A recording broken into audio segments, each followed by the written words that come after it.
Good morning and welcome, friends. On Sundays at 11 a.m.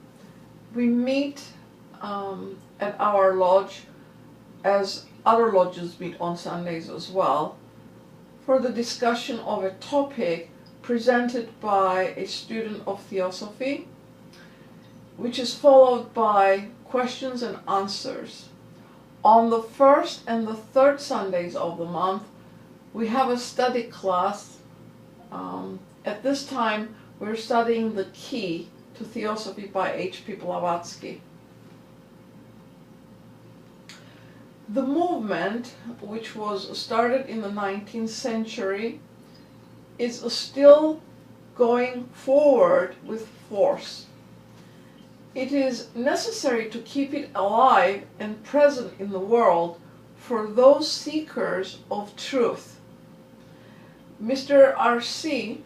tells us that all students of Theosophy do not come to the study of Theosophy pure and simple at first, that they are searching, and they will do this search within themselves as well as externally until they come to the conviction that the Master's program is the only one that has the truth presented to the world in a synthesizing fashion, which is in the books.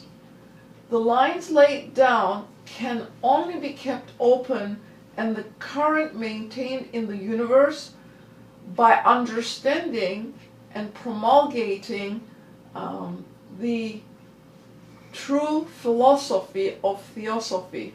Its fundamentals is necessary for humanity to move forward towards its goal, which is emancipation from substance.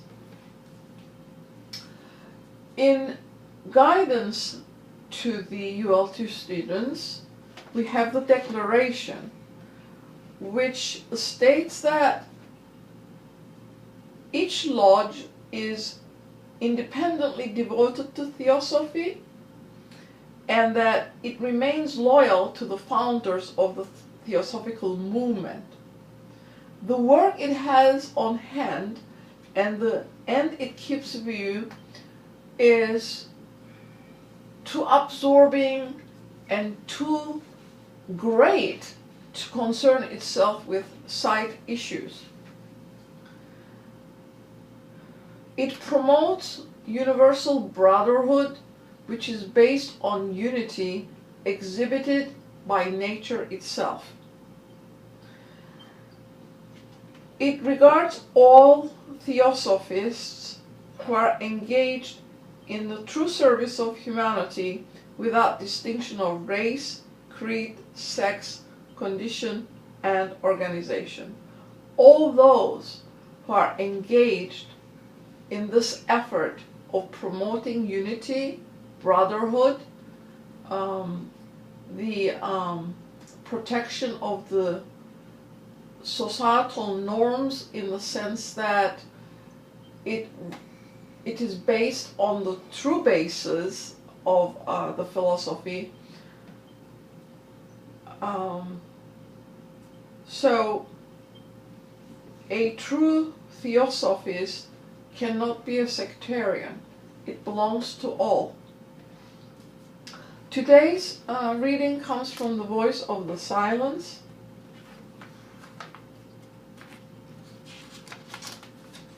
Help nature and work on with her, and nature will regard thee as one of her creators and make obeisance. And she will open wide before thee the portals of her secret chambers.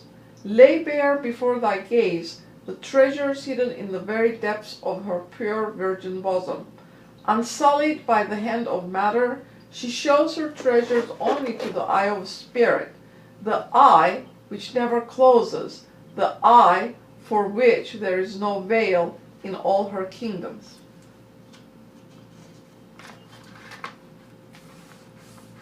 Seek for him who is to give thee birth in the hall of wisdom, the hall which lies beyond, wherein all shadows are unknown, and where the light of truth shines with unfading glory. That which is uncreate abides in thee, disciple, as it abides in that hall. If thou wilt reach it and blend the two, thou must divest thyself of thy dark garments of illusion, stifle the voice of flesh, allow no image of the senses to get between its light and thine, that thus the twain may blend in one. And having learned thine own ajnana, flee from the hall of learning. This hall is dangerous in its perfidious beauty, is needed for thy probation. Beware, Lanu, lest, dazzled by elusive radiance, thy soul should linger and be caught in its deceptive light. This light shines from the jewel of the great ensnarer, Mara. The senses it bewitches, blinds the mind, and leaves the unwary an abandoned wreck. The moth attracted to the dazzling flame of thy night lamp is doomed to perish in the viscid oil. The unwary soul that fails to grapple with the mocking demon of illusion will return to earth, the slave of Mara. Now today's talk, who are the elder brothers?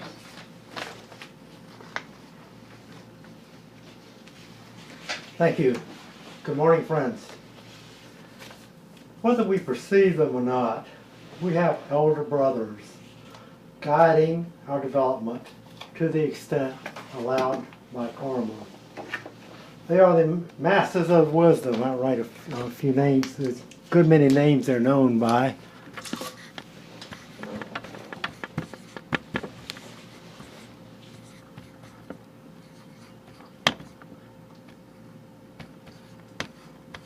I'm going to put Mahatmas here too, but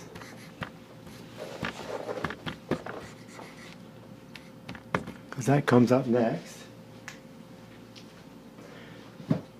They look and watch steadily and continuously as continents come up and go down, as civilizations rise and fall, through life and through death.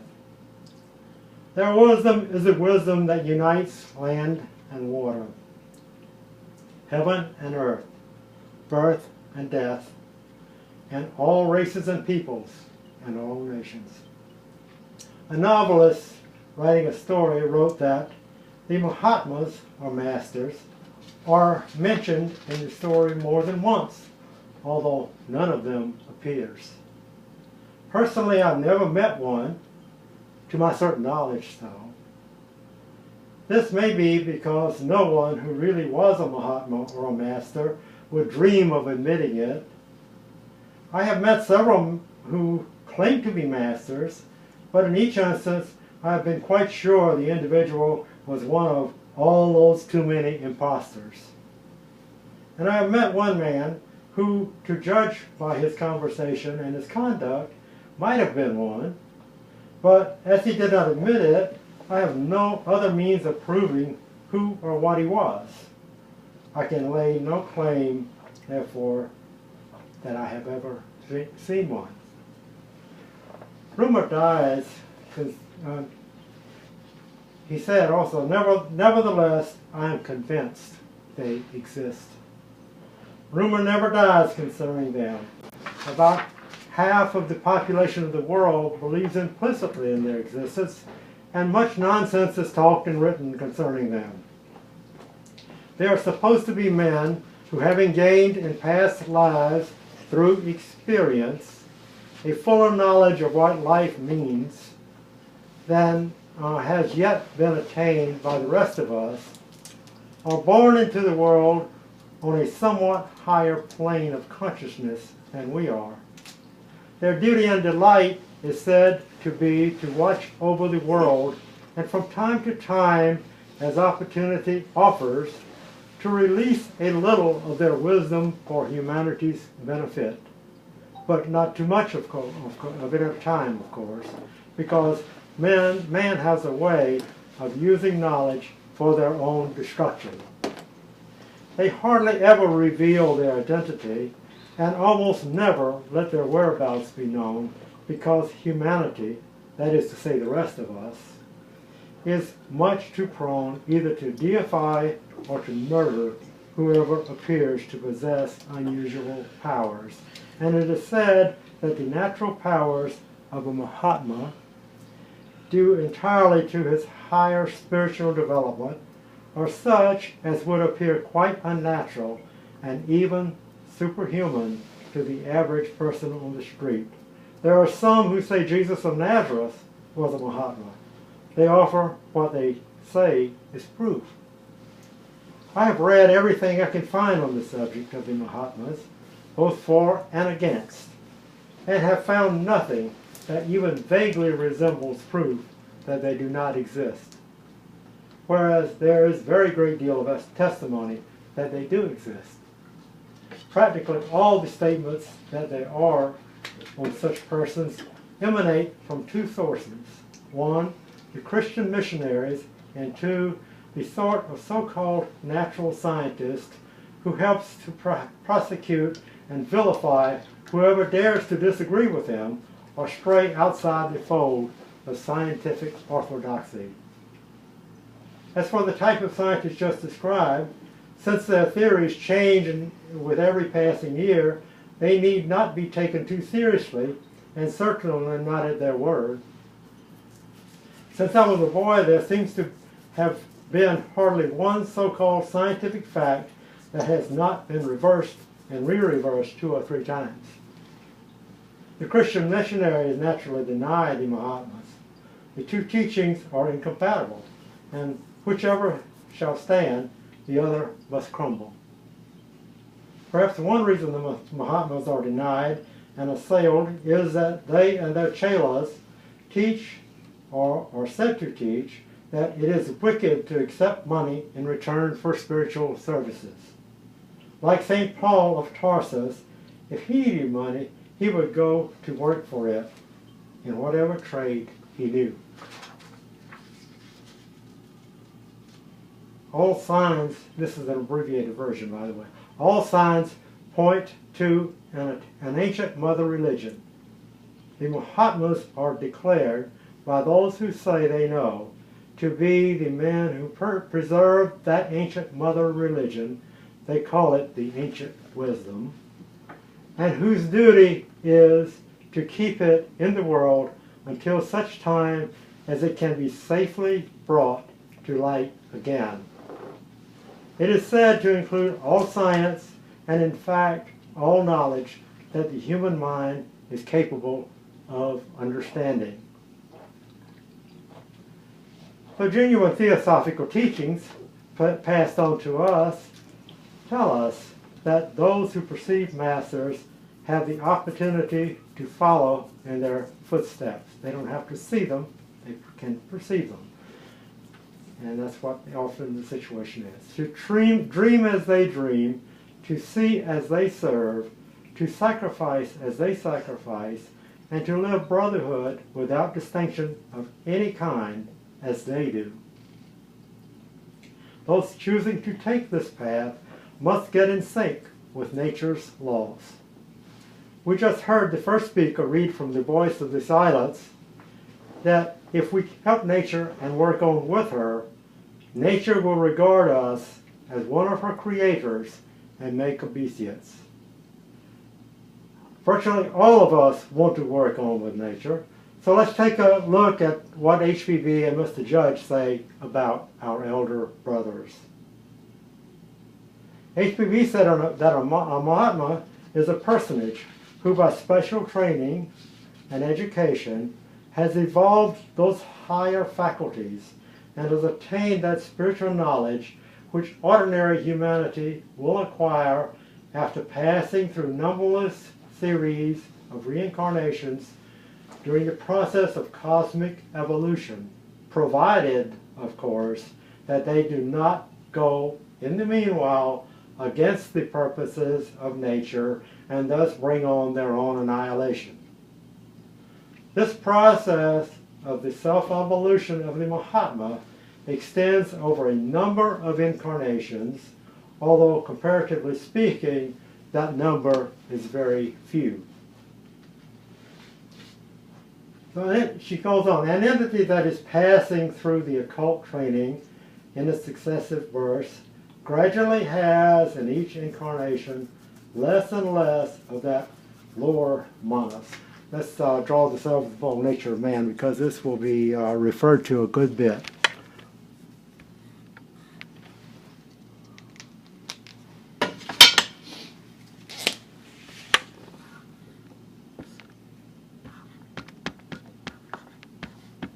I'm not going to write it all out because it'll take up too much.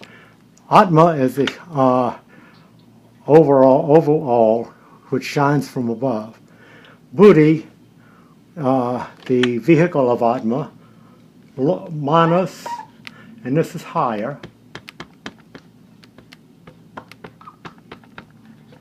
is that perfect part of us that we develop from life to life. In short, that's what it is. And then we have these four, which is what we see, most of us see when we look at another person. That's a lower manas. And then the physical body, astral body, and passions and desires, if you feel, are the passions and desires, let's call them. Personality and all that, all wrapped up there. Karma. Comma. That's better. Let's put comma, because that gets referred to too.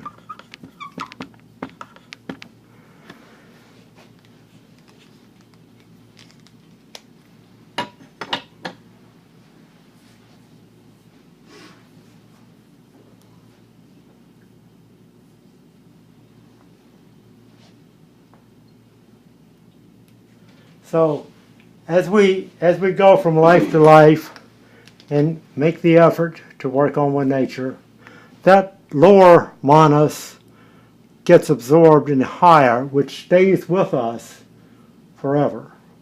This is who we are forever.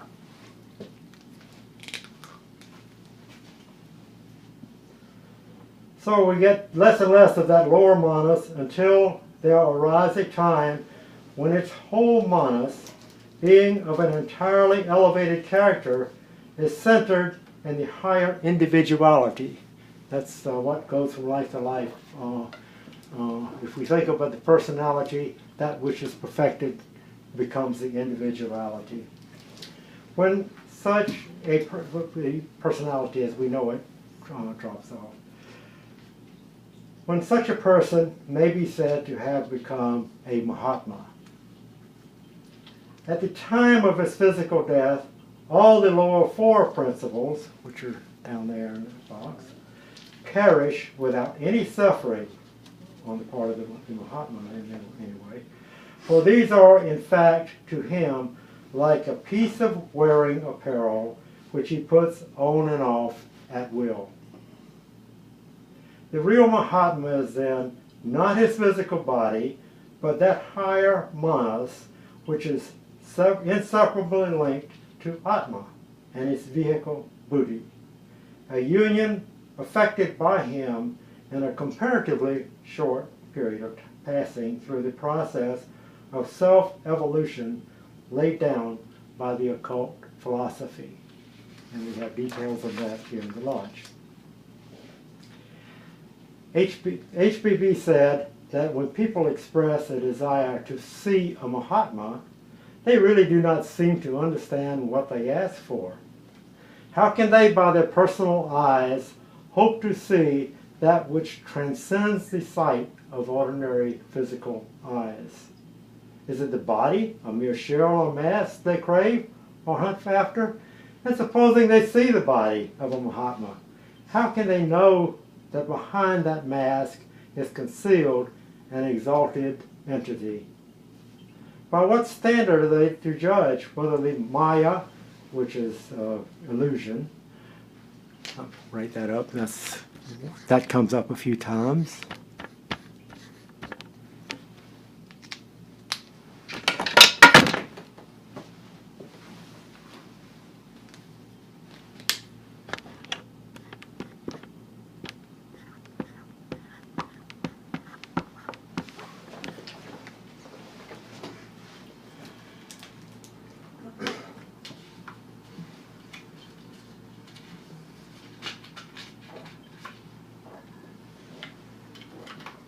by what standard are they to judge whether the Baya before them reflects the image of a true Mahatma or not? And who will say that the physical is not a Maya? Higher things can be perceived only by a sense pertaining to those higher things.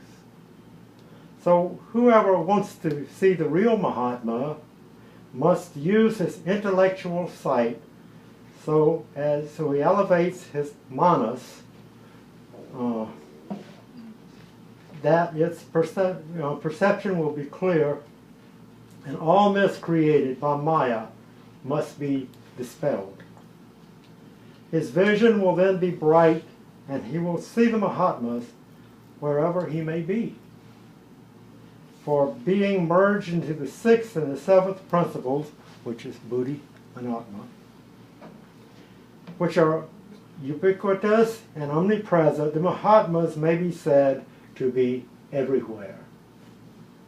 But at the same time, just as we may be standing on a mountaintop and have within our sight the whole plan, and yet not to be cognizant of any particular tree or spot, because from that elevated position all below is nearly identical, and as our attention may be drawn to something which may be dissimilar to its surroundings, so in the same manner, although the whole of humanity is within the mental vision of the Mahatmas, they cannot be expected to take special note of every human being, unless that being, by his special acts, draws their particular attention to himself. The highest interest of humanity as a whole is their special concern, for they have identified themselves with that universal soul which runs throughout humanity. And he who would draw their attention must do so through that soul which pervades everywhere. This perception of the Mahatmas, she said, may be called faith, which should not be confounded with blind belief. Blind faith is an expression sometimes used to indicate belief without perception of or understanding, while the true perception of the manas is that of enlightened belief, which is the real meaning of the word faith. This belief should at the same time be accompanied by knowledge, that is, experience, for true knowledge brings with it faith. Faith is the perception of the manas, while knowledge, in the true sense of the term, is the capacity of the intellect, that is, it is spiritual perception. In short, the higher individuality of man, composed of his higher manas, the Buddhi and Atma, the sixth and seventh principles, should work as a unity, and then only can it obtain divine wisdom. For divine things can be sensed only by divine faculties.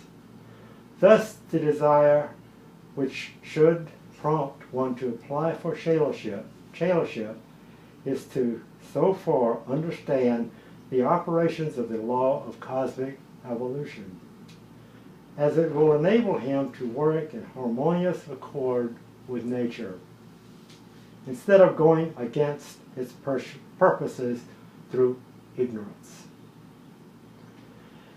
As to the Mahatmas as ideals and facts, Mr. Judge said, many of the believers in Mahatmas, with the devotion, fearlessness, hope, and energy which such an ideal should arouse in those who have the welfare of the human race at heart, are afraid of their own ideals, hesitate to proclaim them, are slothful in finding arguments to give reasons for their hope, and all because the wicked and scoffing materialistic world might laugh at such a belief. he was a product of this materialistic world, Mr. Judge was, in his body that we knew him as Mr. Judge. The whole sweep, meaning, and possibility of evolution are contained in the word Mahatma. Maha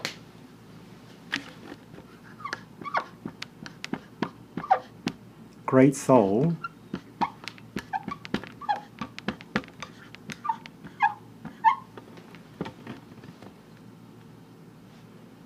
Atma, that's Atma. Maha is great, Atma is soul.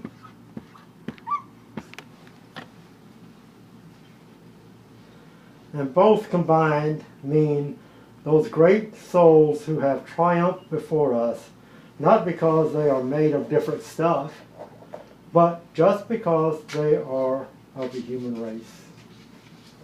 Reincarnation, karma, the sevenfold division, there we briefly outlined them. Retribution, reward, struggle, failure, success, illumination, power, and a vast embracing love for man. All these lie in that single word. The soul emerges from the unknown, begins to work in and through all matter, is reborn again and again, makes karma, develops the 6 vehicles for itself, meets retribution for sin and punishment for mistakes, grows strong by suffering, succeeds in bursting through the gloom, is enlightened by the true illumination, grasps power, retains charity, expands with love for orphaned humanity, and thenceforth helps all others who remain in darkness until all may be raised up to the place with the Father in heaven, who is the higher self, which is the right. Evolution demands that such beings should exist, or there is a gap in the chain, Mr. Judge said. Among those who believe in the existence of the Mahatmas should believe without wavering. Others believe, some believe without wavering. Others believe unwaveringly, but are afraid to tell of their belief.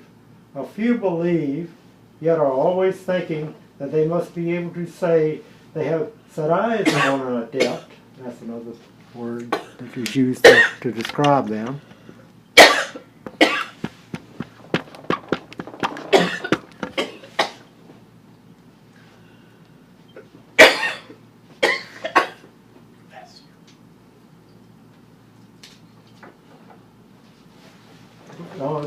They want to set eyes on them before they can infuse their belief into others. That's what they think. A belief in Mahatmas, whatever name you give the idea, is a common property of the whole race and all the efforts of all those in empirical science. Dogmatic religion can never kill out the soul's own memory of its past. As we declare our belief in adepts, we demand no one's adherence. It is not necessary to give the names of any of the adepts, for a name is an invention of a family, and but few persons ever think of themselves by name, but by the phrase, "I am myself." To name these beings, then, is no proof, and to seek for mystery names is to invite condemnation for being profane. The ideal, without the name, is large and grand enough for all purposes, he said. Some years ago, the adepts wrote and said to HPB and to several persons that more help could be given to the movement in America because the fact of their existence was not concealed from motives of either fear or doubt. And we talk about that usually in our July 4th speech. All effects on every plane are the result of forces set in motion and cannot be the result of nothing. but must ever flow from causes in which they are wrapped up. If the channel through which water is meant to flow is stopped up, the water will not run there, but if a clear channel is provided, the current will pass forward. Occult help from masters, he said, requires a channel just as much as any other help does, and the fact that the currents to be used are occult makes the need for a channel even greater. The persons to be acted on must take part in making the channel or line for the force to act. For if we will not have it, they cannot give it. If we declare our belief in the existence of what are called adepts, Mahatmas, masters of wisdom, it arouses dormant ideas in ourselves and others. It opens up a channel in the mind. It serves to make the conducting lines for the forces to use which the Mahatmas wish to give out. Many a person has been excited to action, moved to self-help, impelled to seek for knowledge by the example of great humans among us. Those who are devoted know how they have had unseen help which showed itself in results. Those who fear may take courage, for they will find that not all the fellow beings are devoid of an underlying belief in the possibilities outlined by the doctrine of the existence of adepts. And if we look over the work of the society, we find wherever the members boldly avow their belief and are not afraid to speak of this high ideal, the interest in Theosophy is awake. The work goes on, the people are benefited. To the contrary, where there are constant doubt, ceaseless acting for material proof, incessant fear of what the world or science or friends will think, there the work is dead. The field is not cultivated, and the town or city receives no benefit from the efforts of those who, while formerly in a universal brotherhood, are not living out that ideal. Jesus said his followers must give up all and follow him. We must give up the desire to save ourselves and acquire the opposite one, the wish to save others. Arjuna, who entering heaven and finding that his dog was not admitted and some of his friends were in hell, refused to remain and said that while one creature was out of heaven, he would not enter it. This is true devotion, and this joined to an intelligent declaration of belief in the great initiation of the human race will lead to magnanimous results, which will prevail against hell itself and all the minions of hell, now striving to retard the progress of the human soul. The student doesn't understand how they try to do that, but there are those that do it. Mr. Judge also wrote that one must come to one of two conclusions in regard to HPB. Either that she invented her masters, or that she spoke in the names and by the orders of such beings. If we say she invented the Mahatmas, then all that she has taught and written is a product of her own brain. But can any one brain do what she did? But if we believe in the truth of her statement that she had those teachers whom she called masters, and that they are more perfect beings than ordinary men, then there is a consideration that her relations to the masters and to us, her books and teachings, and the general question of disciple and chelaship is answered. there are, in terms of disciples and chelas, there are many grades of chelas and disciples, and some of the adepts are themselves the chelas of higher adepts. Among the chelas is the very humblest and most ignorant person who has devoted himself or herself to the service of mankind and the pursuit of the knowledge of the self, as well as chelas high in grade, actual pupils of the masters themselves, who have so much knowledge and power as to seem to us to be adepts. They have gained through knowledge and discipline those powers over mind, matter, space, and time, which to us are the glittering prize of the future. The Mahatmas are, in fact, some of the great rishis and sages. I've run out of room up there. I'm going to write it down here.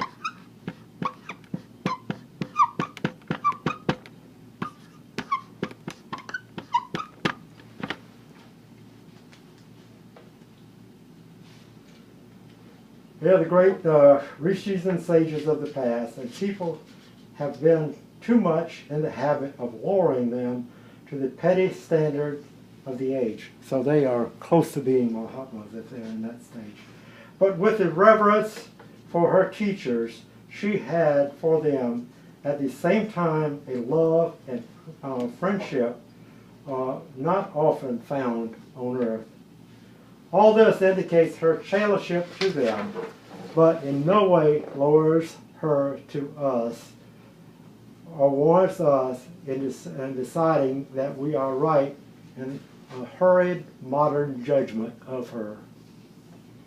We have common sense and also the declarations of her masters that she was the sole instrument possible for the work to be done, that they sent her to do it, and that they approved in general all she did.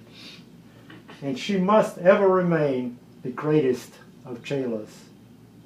There will, next Sunday we'll have further discussion on chelas and disciples, and the student will now close and open the floor for discussions, questions.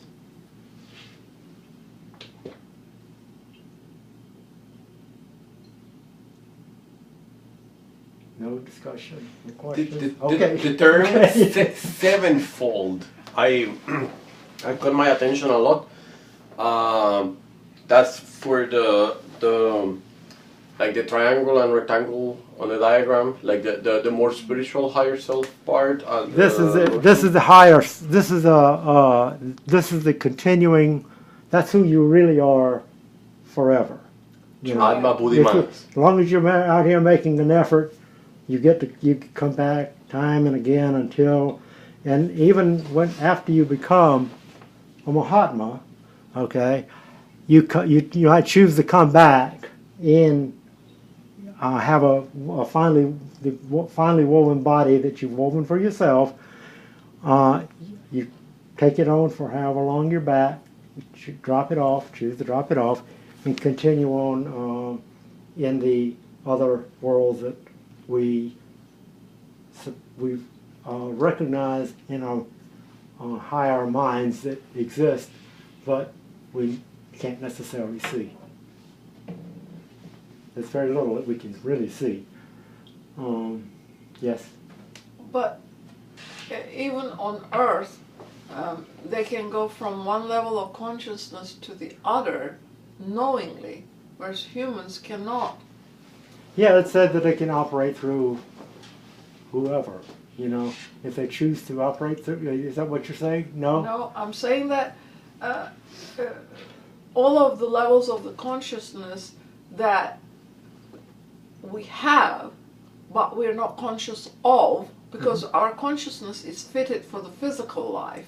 We're not conscious on the other ones. That's a better way of saying them, it. but we're not doing it consciously. We just do it because it's there, and the soul knows how to do it. But where the soul has been emancipated from substance, in case of the adepts and Mahatmas, they consciously move from one level of consciousness to the next, knowingly. They know how to function on each and every level. Of course, yeah.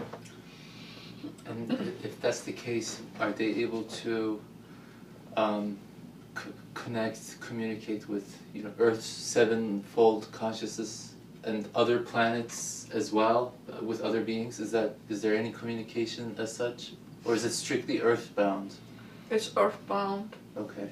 But HPB says in the Secret Doctrine that there is partial communication with the other worlds as well. Don't know what that means. Okay. But you said they, it's really, I mean, all this is dormant in all of us. We have it too. It's not they, it's us. We are vehicles of this change. So to some extent, we are Mahatmas Nail. But no, wait, well, No. we, you know, No. Mahatmas in training. Is that acceptable? Sounds good. Okay, is that, how would you say it? A student of philosophy. Okay, students Of of philosophy. Theosophy. Okay, And somewhere we're trying to make it there. We're on the path to making it there. Yeah. Okay. And you said it that it's the student that draws their attention. Yeah, if you work at it, they're up on the mountaintop and they see that light, okay, that gets attracted.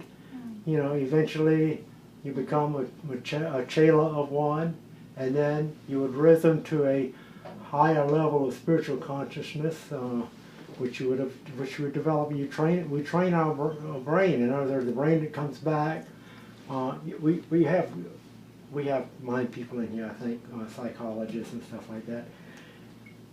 We have grooves in our brain, if you will, and that pineal gland in the back, which is not very active or not very active at all right now, becomes awakened if we keep focusing on these higher thoughts, and that's why they talk about the importance of Raja Yoga, which is focus on a high spiritual thought, which may be the Patanjali Yoga aphorisms or the voice of the silence, a passage there, whatever is you know, you will focus on that for a period of time, and that trains the mind to go in that direction. And you may have to do it for lifetimes, but you get there. No, you first. Do the masters take human form? They are. Of human. course, the Oh. masters are humans. We just don't recognize them. They don't identify themselves. Do they know that they're Would masters? you identify yourself as a master? No. But You is might it possible get to be a harassed master to and you death. don't know it? No. No. You would be, you know, you would have knowledge that you are a master, I think. Not a master. I don't know. I heard a student say, no, she's rated, or maybe she is one, I don't know. No, because in this relationship of Chela-master relationship, master actually assumes responsibility for the student that is accepted as his Chela until such time that the Chela also becomes the master. I was going to say that in order to walk this path, both obtaining of knowledge, in other words, study and assimilation and dissemination, but the paramitas have to be there too. Just following one route is not going to draw their attention to it. In other words, what is your heart expression? Are you doing this for yourself because you want to obtain powers, or are you doing it because you want to serve humanity? And that service definitely has to be there. And the other thing is, if we draw their attention to it, they can read us internally. Of course. And meditation has to be there too, because if you don't have that telepathic channel you were talking about earlier, they cannot reach us. That is you have so to very work to open important to those channels. cultivate that channel. Yeah, and it's very difficult for us Westerners because we're so materialistic in our training until, you know, it's really difficult. It's tough. But, you know, when the going gets tough, you know, the rest of that saying, we just have to stay with it. And we can get a lot more accomplished in this day of than we can in some other times. But actually, Raja Yoga is based on quietude. Absolutely. And the Western world is totally employed in Twitter, emails, constant chatter. And if you are engaged in constant chatter, you are not able to quieten yourself. What is meditation? It's trying to get in touch with your inner self. You cannot do it until you're absolutely quiet. It's very hard for the Westerners. Very tough.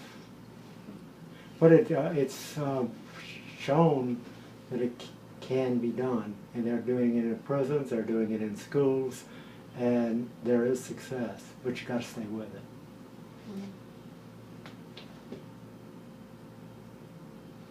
There's one going on in Baltimore now, this theater's heard about. Oh, what? In the Baltimore inner city where they had discipline problems, they introduced the meditation idea. These two people who had had a rough life are experimenting with it. There's no punishment in that school for those children. When they come in, they go in and meditation, get quieted down, and have their breakfast. Vice versa, I think they have their breakfast after they do the meditation. They go to their classes. If they get disrupted, they get sent down to meditation. They have, you know, they calm down and they go back into their normal activities. Instead Which of is going to the constant. headmaster's Hopefully, office. one of these days we'll be in constant meditation. I think if you start at a younger age, it's also more successful. It becomes a habit to Sure. go to the quiet place. Of course. Yeah. But the way you have put our principles up there, isn't there a bridge between the higher and the lower? Yes, there is. So you're Yeah, we actually have talks on the Antascarana Bridge.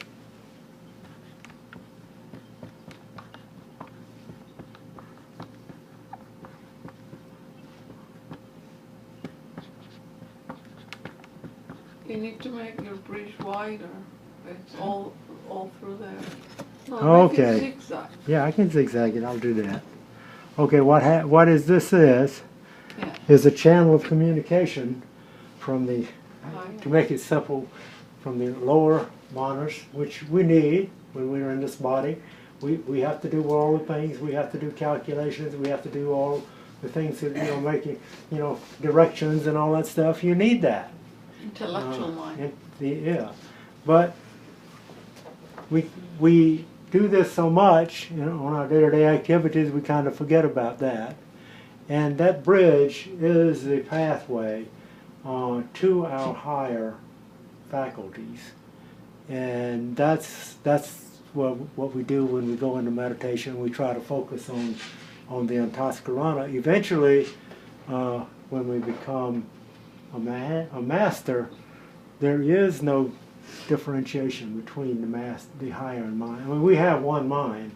We do this for the purposes of discussion, but there's no differentiation. That higher mind is always there. Therefore, the student thinks of us eventually getting to 24/7 meditation because they are in that state all the time. Well, that means that the lower personality does not interfere with the function of the higher Exactly. mind. They have a personality, you know, when they're on Earth. Yeah, they have a personality. But that personality is subservient to the higher and not the other way around. Like we try to make it as ordinary humans. I would call myself an ordinary human. You can call yourselves whatever you want, you know. Yeah, but they're not separate from us. There's only one unity, one That's one oversoul. unity. So our elder brothers are part of us too. That's exactly what this talk is all it says. Is that these elder brothers are in action all the time from this higher level. which they take on that finely woven body, it's called. They're in that for however long they choose to be, and then they go on for work at higher levels, at different levels. They're on Earth for thousands of years. Yeah. They don't have to maintain their bodies. Mm-hmm. And somewhere It said somewhere that what is that? The normal lifespan should be in the Golden Age is like 400 years. Now we're in the Iron Age, and that's what I was referring to earlier, which is 100. less than 100.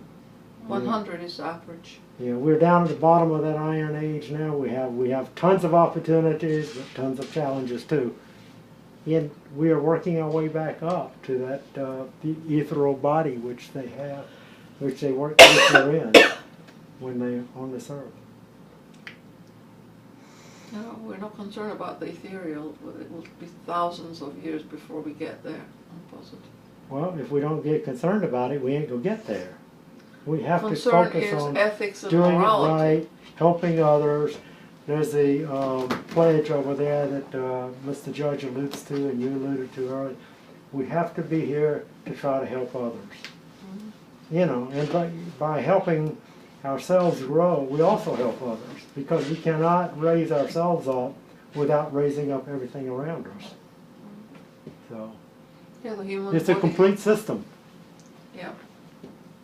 The human body is the alchemist. Absolutely. It transmutes everything into something different, continuous. Okay, if there are no more questions, we'll stop a few minutes early and continue our discussion over a snack, and then in the afternoon we have, is it this afternoon? No, we have continuation of our roundtable discussion on the key to Theosophy. Please join us next Sunday at this time here at the Lodge. We'd love to see you come. We need you to help us carry on this work. There's very, very little in the way of the original teachings in the world, and here they are right here. So thank you for joining us. Thank you. Mm-hmm.